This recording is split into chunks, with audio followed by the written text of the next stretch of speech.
Ma'am, Om Shanti ma'am, ओम ज्ञान ma'am. आप सभी दर्शकों का हमारे चैनल पर स्वागत है।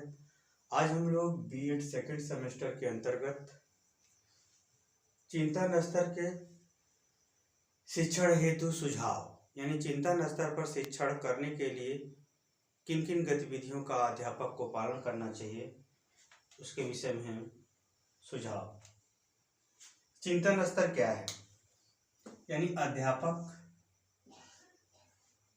अपनी शिक्षण गतिविधियों के माध्यम से बालकों में सृजनशीलता यानी किसी चीज का निर्माण करना, सुधार करना, नए ढंग से व्यवस्थित करना, सृजनशीलता का विकास, समस्या के समाधान करने की क्षमता का विकास और चिंतन करना, समस्या का समाधान करना, चिंतन करना, सृजनशीलता का विकास, आलोचनात्मक गतिविधियों का विकास, नई चीजों को खोज करने संबंधी क्षमताओं या दृष्टिकोणों का विकास करना या ऐसे गतिविधियों को बढ़ावा देते हुए बालकों में इन क्षमताओं का विकास करना, शिक्षण स्तर क्षमताओं का विकास करना चिंतन स्तर का शिक्षण कहलाता है।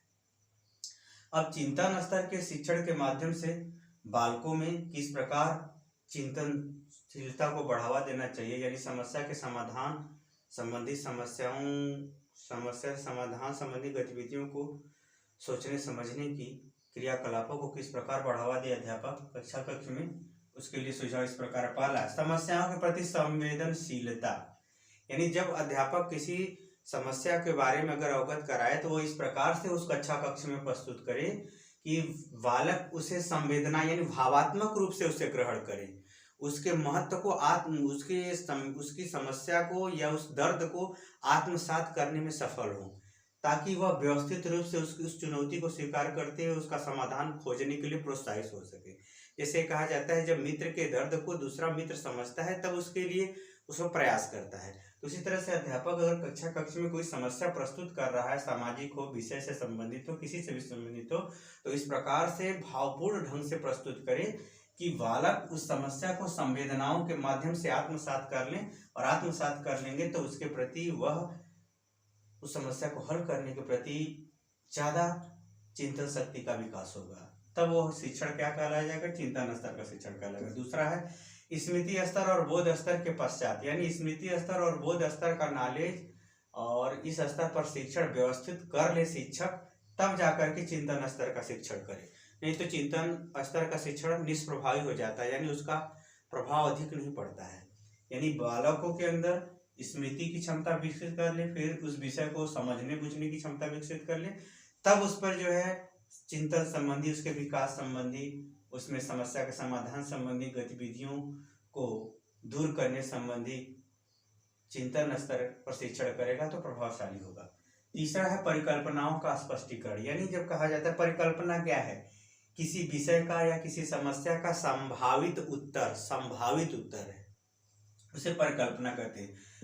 अध्यापक क्या करे? जब विषय वस्तु को पढ़ाते समय प्रश्नों के माध्यम से, समस्याओं के माध्यम से बालकों से उसका संभावित हल निकलवाने का प्रयास करे। जब बालक या अधिगमकर्ता संभावित उत्तर देगा तो वह संभावित उत्तर देने के पश्चात अध्यापक उससे पूछे कि भाई किस आधार पर ये बात कह रहे हो, क्यों ऐसा बात आपने कहा। तो जब वह अधिगमकर्ता परिकल्पनाओं के आधार पर स्पष्टीकरण देगा तो उसके अंदर चिंतनशीलता का विकास भी होगा और अध्यापक द्वारा किया गया शिक्षण चिंतन स्तर का शिक्षण होगा। चिंतन स्तर का शिक्षण का तात्पर्य अध्यापक के लिए तो पढ़ाने मात्र है और विद्यार्थियों में वह क्षमता विकास करने के लिए है। इसलिए जो है दोनों तरफ से यानी अधिगमकर्ता के तरफ से, शिक्षक के तरफ से, तब दोनों तरफ से जो है शिक्षण स्तर होगा जब परिकल्पनाओं का स्पष्टीकरण अध्यापक विद्यार्थी से मांगता है। आगे चलते हैं मनोवैज्ञानिक दृष्टिकोण। मनोविज्ञान क्या है? मानव व्यवहार का वैज्ञानिक ढंग से अध्ययन करना मनोविज्ञान है। मानव व्यवहार का वैज्ञानिक ढंग से विश्लेषण करना कि यह व्यक्ति व्यवहार क्यों किया, इसके पीछे क्या सोच थी, क्या कारण थी, क्या आवश्यकता थी, क्या मजबूरी थी, यानी व्यवहारों का वैज्ञानिक विश्लेषण मनोविज्ञान कहलाता है। तो बालकों अध्यापक क्या करे? किसी भी व्यवहार को वैज्ञानिक ढंग से उसको व्यवस्थित रूप से व्याख्या करे, क्रमबद्ध सुव्यवस्थित ढंग से वैज्ञानिक व्याख्या करे, ताकि बालक किसी समस्या के पहले और किसी समस्या के बाद या समस्या के समाधान के बाद दोनों दृष्टिकोण से वह सोच सके, समझ सके, क्रमबद्ध घटनाओं को जोड़ते हुए देख सके, ताकि उसमें नवीन परिवर्तन या नवीन आवश्यकताओं के प्रति वह चिंतनशील हो सके, विचारशील हो सके, खोजकर्ता हो सके, निर्माणकर्ता हो सके। तब जाकर के वह शिक्षण चिंतन स्तर का शिक्षण होगा और बालकों में चिंतन शक्ति का विकास होगा। पांचवा है वाद विवाद प्रतिस्पर्धा। वाद विवाद जैसे आप लोग व्यवहार में आप लोग देखते हो कि मैं गाना गाऊंगा, जो लास्ट शब्द आएगा उससे आपको गाना गाना होगा। वाद विवाद प्रतिस्पर्धा का मतलब जीके का भी हो सकता है, वाद विवाद किसी समस्या का हो सकता है, संगीत का हो सकता है, किसी स्टेप को लेकर के हो सकता है कि इस स्टेप के बाद कौन सा स्टेप आता है, इस स्तर के बाद कौन सा स्तर आता है। तो ज्ञान का, विचार का, शब्द का, तर्क का, क्रिया का, ये सब जितनी ही प्रतिस्पर्धाएं आयोजित करेगा अध्यापक कक्ष में या विशेष कक्षा में, तो बालकों के अंतर्गत बालकों में चिंतन शक्ति का विकास होगा और यह गतिविधि चिंतन स्तर का शिक्षण कहलाएगी। छठा है भविष्य की गतिविधियों का अनुमान। रह की बात, जैसे बालकों से आप कुछ लगातार परिवर्तनशीलता को कोई विषय में आप पढ़ा रहे हैं, जैसे हम लोग अगर पर्यावरण कर लें तो पर्यावरण में बराबर परिवर्तनशीलता हो रही है। बालकों से कहा जाता है भविष्य में अगर यही स्थिति रही तो पर्यावरण का स्वरूप क्या होगा, वही होगा या सुधार होगा। यानी क्रमशः घटनाओं या क्रियाओं का वर्णन करने के पश्चात उससे भविष्य के अनुमानों या भविष्य के प्रति जागरूकता या भविष्य के प्रति चुनौतियों के बारे में उससे जानकारी लेना या उस स्तर पर पढ़ाना, बालकों के अंदर ऐसी प्रेरणा उत्पन्न करना, ये सभी जो है शिक्षण स्तर का चिंतन कहलाती है और बालकों में चिंतन स्तर का विकास कहलाता है। सातवां अगर देखें सृजनशीलता के लिए प्रोत्साहन। सृजनशीलता का अर्थ होता है किसी वस्तु का निर्माण करना या किसी वस्तु में सुधार करना या किसी वस्तु को नए रूप में व्यवस्थित कर देना, ये चिंतन शक्ति का अर्थ होता है। जो चिंतन सृजनशीलता का अर्थ होता है, तो ये जो सृजनशीलता का जितना ही हम कक्ष में प्रोत्साहन देंगे बालकों को, जैसे हम कह सकते हैं कि यदि हवा काफी वजन सहन कर सकता है तो हवा से गाड़ी क्यों नहीं चल सकती। आज वर्तमान में स्थिति है कि हवा से बाइक भी चलती है।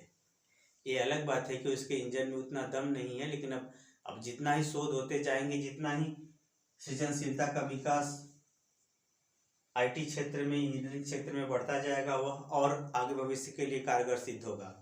तो कहने का मतलब हमारे सृजनशीलता को जितना ही प्रोत्साहन दिया जाएगा उतना ही जो है हम जो है बालकों के अंदर चिंतन शक्ति का विकास करते जाएंगे, नई सृजनशीलता का विकास करते जाएंगे। इस स्तर का शिक्षण चिंतन स्तर का शिक्षण कहलाता है। इस क्षमता का विकास बालकों में जो होता है वह चिंतन स्तर का ज्ञान होता है। आठवां चलते हैं आत्मसातीकरण। यानी आत्मसातीकरण का मतलब ये हुआ कि जैसे अध्यापक इस प्रकार कक्ष में पढ़ाए कि जैसे लगे कि वो अपना सब कुछ बता रहे हैं, अपने जीवन का अनुभव बता रहे हैं। ऐसा न लगे कि अध्यापक कुछ और है और विषय कुछ और है, ऐसा न लगे। अध्यापक का विषय पर इस प्रकार से कमांड हो, इस प्रकार से वह व्यवस्थित क्रमबद्ध ढंग से प्रस्तुत करे। ऐसी क्षमता का अध्यापक यदि विषयों को या समस्याओं को आत्मसात करते हुए अगर प्रस्तुत करता है और यह आत्मसात वाली गतिविधि विद्यार्थी के अंदर भी उत्पन्न कर देता है तो चिंतन बहुत तेज बढ़ जाता है। ऐसे लोग महान व्यक्तित्व के धनी होते हैं, जो समाज सुधारक, महान वैज्ञानिक, महान धार्मिक, ऐसे प्रवृत्ति के होते हैं। तो ये जो चिंतन स्तर है, जब ये आत्मसातीकरण की प्रक्रिया दोनों तरफ से चलती है, अध्यापक द्वारा भी चलती है और अध्यापक विद्यार्थियों में भी स्थापित करने में जब सफल हो जाता है तो चिंतन स्तर का शिक्षण बहुत प्रभावशाली होता है और बालकों में चिंतनशीलता का बहुत तेज विकास होता है।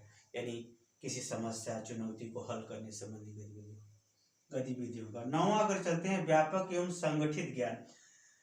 जिस व्यक्ति के पास अपने स्व से ऊपर उठ करके मानव कल्याण की बात अगर दिमाग में आ जाती है या व्यापकता आ जाती है उसके सोच में, हर तरह से संतुलित, व्यवस्थित और जन कल्याण संबंधी दृष्टिकोण किसी भी विषय, किसी भी टॉपिक, किसी भी क्रियाकलाप के अंतर्गत आ जाती है और वह सोच, वह संगठित क्रिया और उसके उद्देश्य के प्रति संगठित होने लगती है। यानी व्यवस्थित रूप से वह ठोस होने लगती है, या ये कहा जाए निचोड़ के रूप में उसके ज्ञान में स्थापित होने लगती है, तब चिंतन शक्ति का बहुत तेज विकास होता है। यह शिक्षण स्तर चिंतन स्तर का शिक्षण स्तर कहलाता है।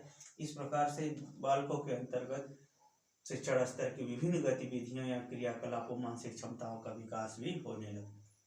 इस सब गतिविधियों से अगर शिक्षण किया जाए तो चिंतन स्तर का शिक्षण कहलाता है, और बालकों शिक्षण स्तर का चिंतन कहलाता है। और यह चिंतन स्तर का शिक्षण बालकों में विभिन्न भावी संभावित योग्यता और क्षमता का विकास करके मानव कल्याण या नए विकास के मार्ग का